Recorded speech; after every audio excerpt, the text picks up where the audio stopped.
All right, hello, everybody. Welcome to the pilot episode of A Digital Journey, a 12-part series exploring how to do stuff a little faster, a little better, and with less effort. I will be your moderator, Paul Gliniak. And after the episode, we'll have a Q&A session. So during the episode, please post any questions in the chat. We'll do our best to dodge and weave those. Today, Sergio Brinkhouse will investigate getting a bid for a job out the door faster.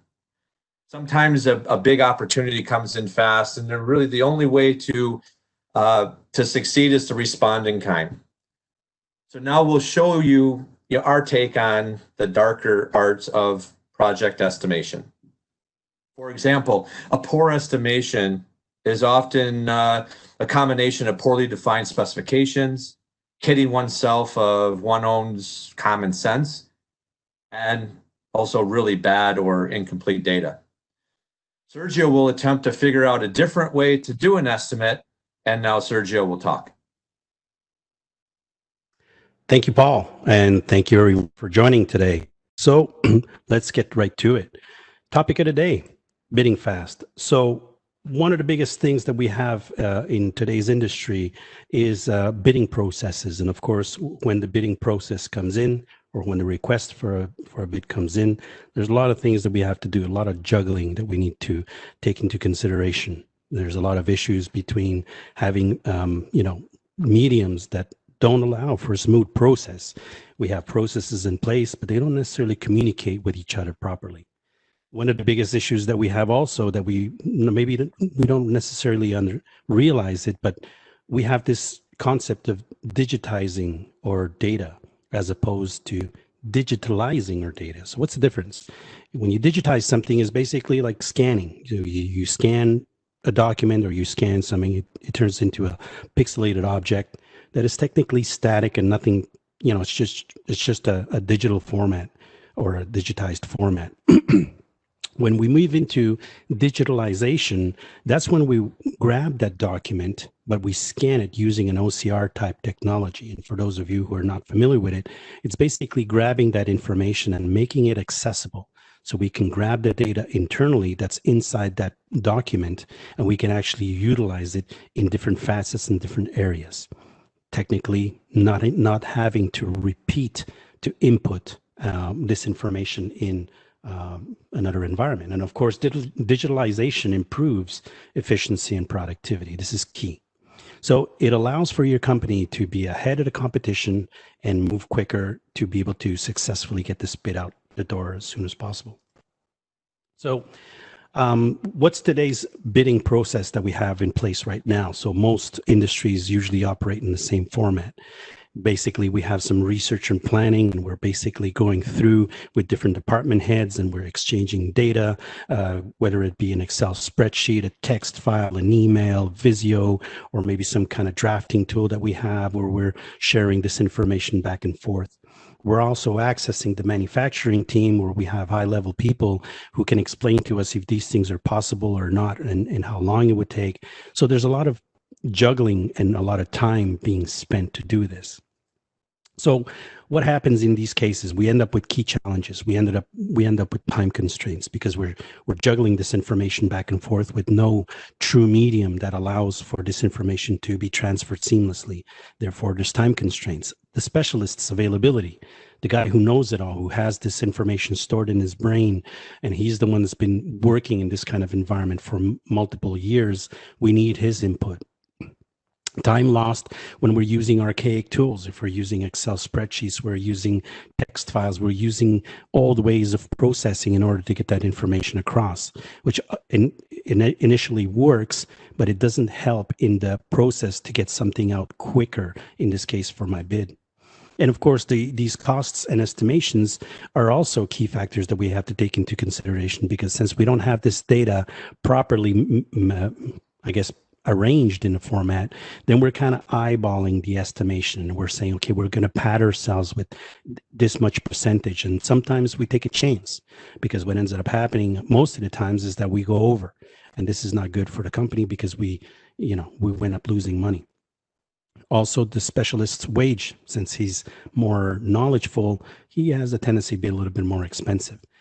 So, and the same thing comes with the money involved for software applications that we're spending for scripting, for APIs, because these softwares that we're using don't talk to each other very well, and we have to find a way to get that information across. And of course, this goes into all the different issues that we have to deal with, which is reworking, specialist review time, because we need his input again, and lack of tools that actually do work. So how do we solve this?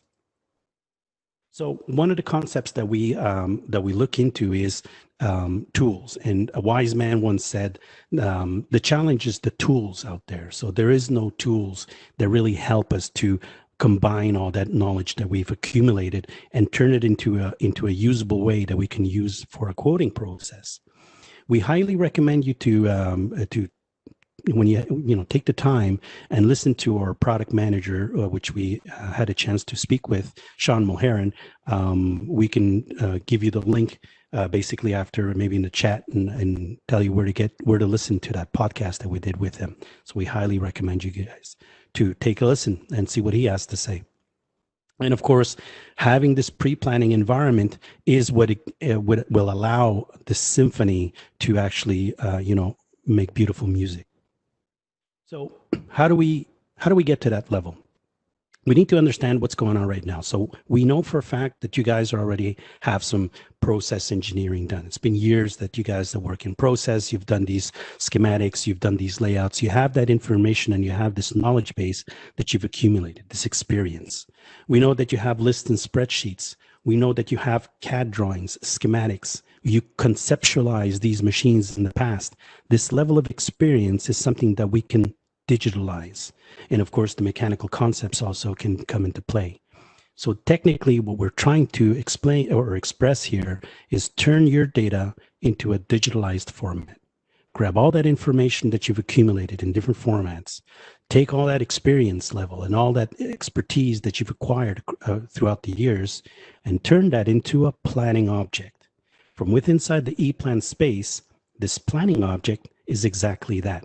It's basically grabbing all this information that you have, massaging it in a way that the digitalized information goes into the right properties to be able to be utilized over and over again.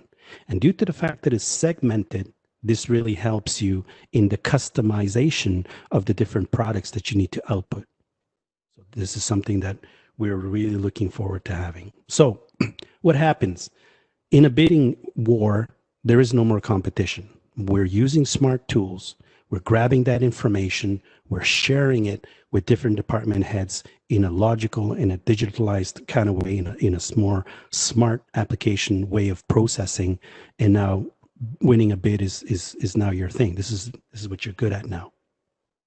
So let's take a look at it. Let's see how this thing all falls into place. So we'll look at a standard project. So we have a standard project in the EPLAN space. And the concept here is we have a customer that requested for a bid for a conveyor system that he's looking for. And basically, we know that we have some information that we've already engineered previously. We have sections of this machine, a crusher, a conveyor system, a panel layout, a control system. These are all aspects that we have already pre-engineered in the past. What we've done is we grabbed that knowledge and we digitalized it and we turned it into a planning object. Taking into consideration that what we need is the quote for this actual machine so that we can hand over to this or customer so that they can have a better understanding of what's going to be involved and the costs and everything. So we start with a machine layout. And of course, we have an understanding of a napkin style drawing of the conceptualization of our machine that we would like. And since we pre-engineered in the past and we turned these into planning objects, it's super simple for me to even conceptualize the machine before even starting to build the machine. So we know we need motors here. So I'm taking an example as a drive motor that I need that is going to be placed here for my conveyor system to grab my product and wheel it into my crushing machine in the middle and then output it to the third section where my conveyor will maybe bring it into another area. So I know I need a motor here. I've pre-engineered this drive design already for this section right here. And of course, once I place it, now this drive design will show me what section do you want to put this conception or this planning object, where would you like to associate it? And we've broken down the machine into 3 subsections. So I'll say I want to place this motor drive inside section 1. Very simple, drag, drop, mouse functions. That goes into its appropriate location. We hit OK. And due to the fact that we pre-engineered logical information, we also are capturing variations of this particular object. We can actually assign variants that will allow us to even enhance or digitalize data. So I'm going to say, okay, this is coming in pretty quick. I'm going to give it a 3 horsepower motor. That's what I need because it's pretty heavy. And I'm going to bring that in and I hit OK. And of course, these are highly customizable. This is just a sample of what you can do, but there's so much more that you can do in this particular case. I know I need here a motor for this middle section, so I'm going to place it for this crusher and assign it to section 2. Place it, and of course, I need a little bit more juice. So I'm going to say this one's going to be a stronger motor, 4 horsepower. That's what I need to crush my objects. Hit OK.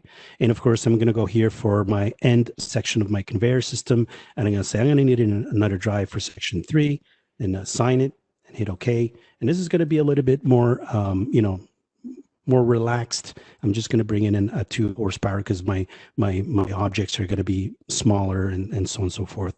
And we can hit OK here now.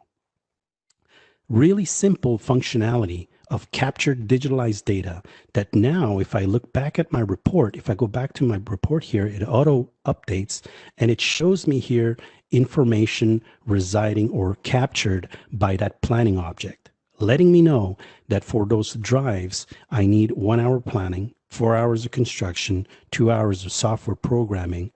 I have here a cost estimation of how much that's going to be because, of course, since I pre-engineered this, I have the experience of this particular drive from that I've done in the past, and I know how long it took me, so I just inputted that information there, and I can start to see a result, a total coming up, giving me the total time that it's going to take me to build, and so on and so forth.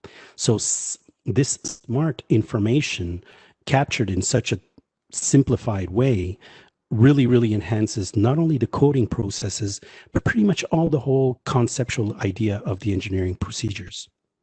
And of course, I can continue along. If I go back to my machine layout, I say, oh, I'm not done. I can always add here some cylinders because they're going to be working my arms here. There's another one down here at the bottom, and so on and so forth.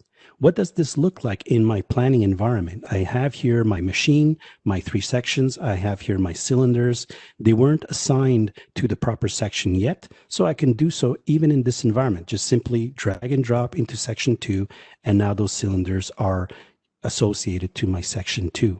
And due to the fact that I have that planning information already preconceived, I captured the data and I associated to that planning object saying my planning time is going to be 1 hour, construction 4 hours, and software programming 2 hours, and so on and so forth.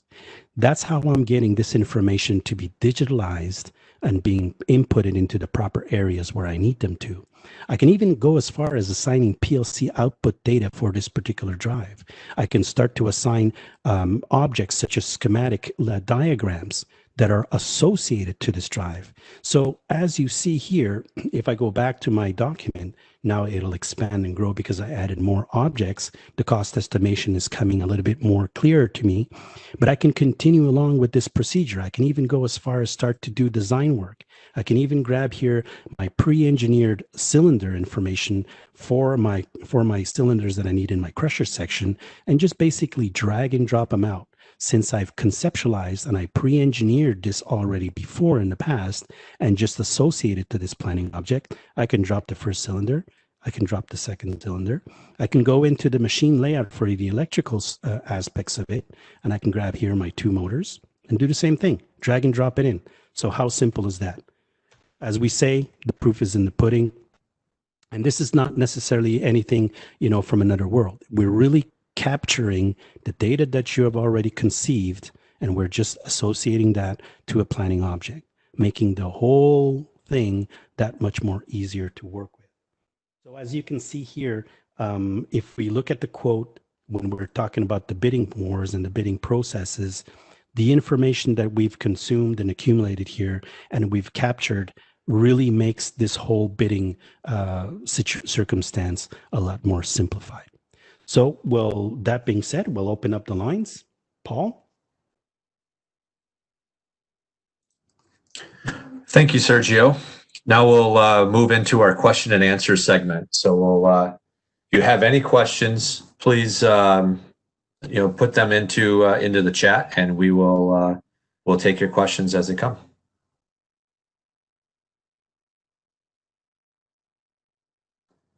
So one of the first questions, Sergio, is can I create my own report style? Oh, yes. These forms that you see here are highly customizable. They're very easy application formats. I really appreciate them from a user standpoint because I'm not a big fan of static data, grids, or Excel spreadsheets. Very good. I have nothing against them. But the beauty about the fact that I can actually grab a form and I can model it to my flavor, add my twists and turns and how I want these things to be outputted. And not only that, associating logic data, smart data, calculation information really makes me shine above the competition because I'm able to produce this kind of documentation in a format that I choose. Thank you. There was actually another follow-up to that, and it was, what about exporting to Excel? Can I take this data and also export it to Excel? That is correct. So obviously, this quoting processes can be requested in Excel format because maybe my customer is not going to be able to see, he doesn't want a printed copy. He wants to see some Excel. Maybe he has to add a discount rate or whatnot. And of course, here under manufacturing data export labeling, we do have the capabilities of exporting the information out in different languages as well. This is something that is very interesting for quoting purposes that we didn't necessarily touch on, but is a key aspect of bidding because sometimes our product might go international. So the beauty is that I can output this information out in an Excel spreadsheet and even in the language of their choosing. And as you can see really quickly here, if I need to send it to the Asian countries, all I got to do is just flip the language. If I have to send it over to maybe the European country, Germany, all I have to do is flip the language. Mexico called me, they want to bid. Okay, just flip the language. This information having this high level of flexibility makes you the bidding war king.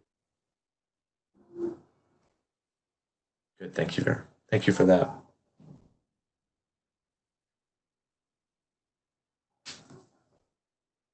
Looks like we have another question as well. Is how else can I use pre-planning in my my everyday work? As demonstrated, the pre-planning phases capture really everything that is required. So looking at the planning objects, we can start to predefine all the information that is associated to these different objects. As I mentioned, you can start to associate PLC information. We can utilize this information to share between other aspects, which could be transitioning the data from the EPLAN space to Studios 5000, let's say, because that information is captured, it's digitalized, and now I can output it in a format that another application can read it. So of course, in an everyday basis, when you're working with a pre-planning environment, what comes with it is not only the fact that you can do the bidding process a lot quicker, you can do the schematic procedure as I demonstrated here to do the,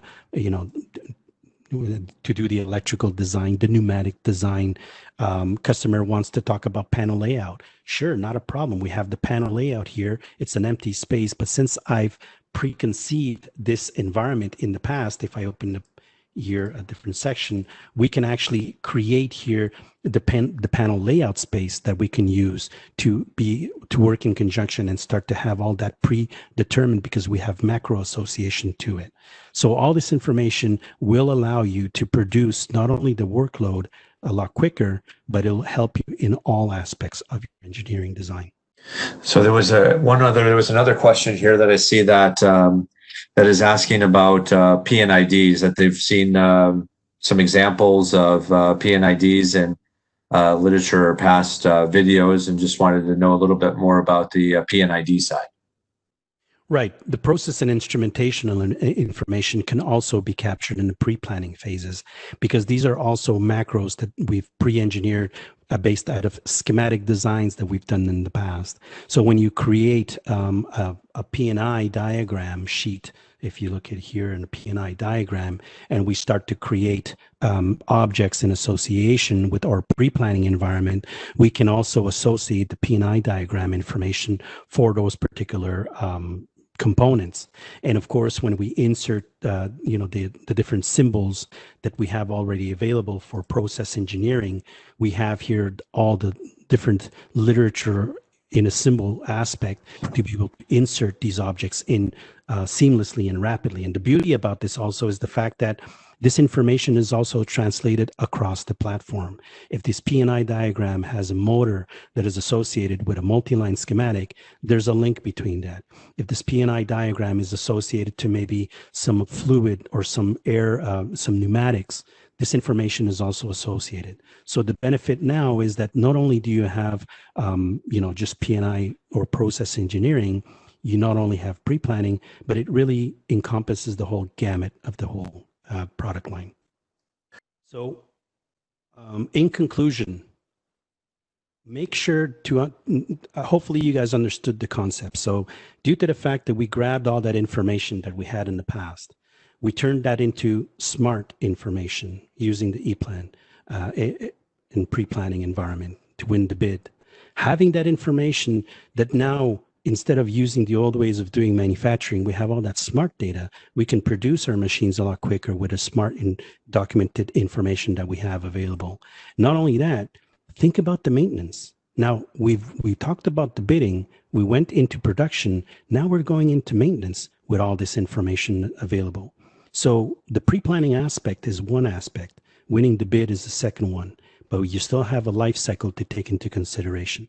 So keeping that in mind, think about us and go for the win. Okay, so that is our time for this episode. I hope everybody enjoyed it. When you get a chance, like us on LinkedIn at EPLAN Digital Journey 101. Now on to some shameless plugs, if you will. If you've enjoyed anything that you've seen in the episode today and would like to know more, check out our step-by-step how-to videos on the soon-to-be-released EPLAN Learning Center. In addition, be sure to check out our Efficient Engineering podcast that Sergio mentioned earlier in the presentation on Stitcher's better traveled sister, Buzzsprout. Thank you again, Sergio, for a great presentation. Also, the direction by Christopher Aldrit. And I've been your moderator, Paul Gliniak. So drive fast, take chances, and we'll see you next week. Thanks.